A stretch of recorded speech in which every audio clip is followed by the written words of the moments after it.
নমস্কার বন্ধুরা, রিনাস কিচেন থেকে স্বাগত। আজ আমি তোমাদের বিনা তেলে চিকেন রান্না করে দেখাবো। আমি এক ফোঁটাও তেল দিইনি চিকেনটাতে। তার জন্য আমি প্রথমে 500 গ্রাম মতো চিকেন নিয়েছিলাম। আমি কড়াইতেই করে নিচ্ছি ম্যারিনেটটা, কারণ এই কড়াইতেই রান্না করব। যেহেতু তেল দেবো না, সেহেতু কড়াইয়ের মধ্যেই ম্যারিনেট করে নিচ্ছি। এবার আমি দুটো পেঁয়াজ স্লাইস করে কেটে রেখেছিলাম, পেঁয়াজ দুটো দিয়ে দিলাম।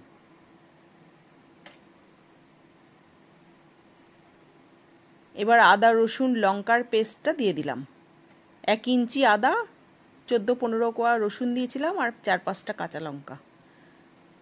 ধনের গুঁড়ো দিলাম 1 চামচ, জিরের গুঁড়ো দিলাম 1 চামচ, শুকনো লঙ্কার গুঁড়ো দিলাম 1 চামচ, কাশ্মীরি লঙ্কার গুঁড়ো দিলাম 1 চামচ, আর হলুদ গুঁড়ো দিলাম 1 চামচ।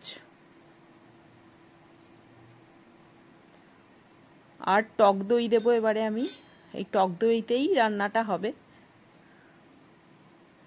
প্রায় 1 কাপ মতো টক দই দিলাম। টক দই থেকেই তেল বেরোয়, সেই তেলেই রান্নাটা হবে। দেখে মনেই হবে না যে আমি তেল ছাড়া রান্না করেছি।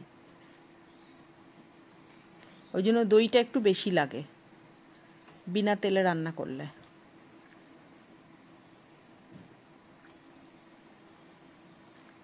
বিনা তেলে একবার চিকেন রান্না করে দেখবেন, তখন মনে হবে যে আমরা কেন তেল দিয়ে করি। বিনা তেলেও যদি এত সুন্দর হয়।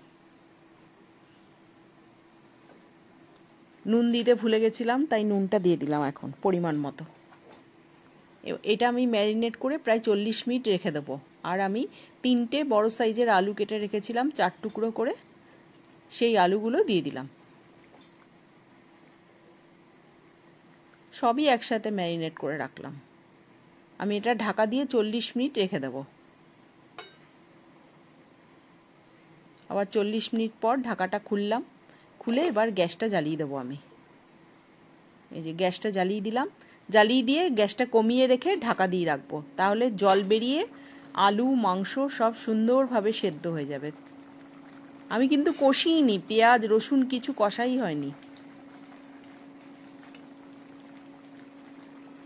আমি তেজপাতা দিয়ে দিলাম 2টো, এলাচ আর লবঙ্গ দিলাম, দারচিনিটা দেওয়া হয়নি।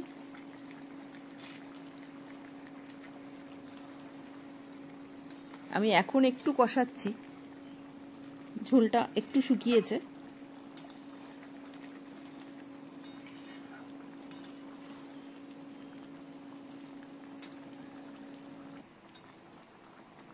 এবার আমি মিক্সির বাটিটা ধুয়ে কিছুটা জল দিয়ে দিলাম, যাতে আলুগুলো সেদ্ধ হয়।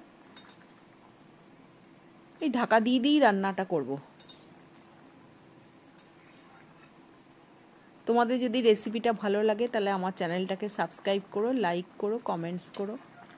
আমি একটু গরম মশলা দিয়ে দিলাম। আমার চিকেন রান্নাটা হয়ে গেছে। আমি ঢাকা দিয়ে দিয়ে সব সেদ্ধ হয়ে গেছে। টালুগুলো, আলু মাংস সবই সেদ্ধ হয়ে গেছে। আমার রান্নাটা কমপ্লিট।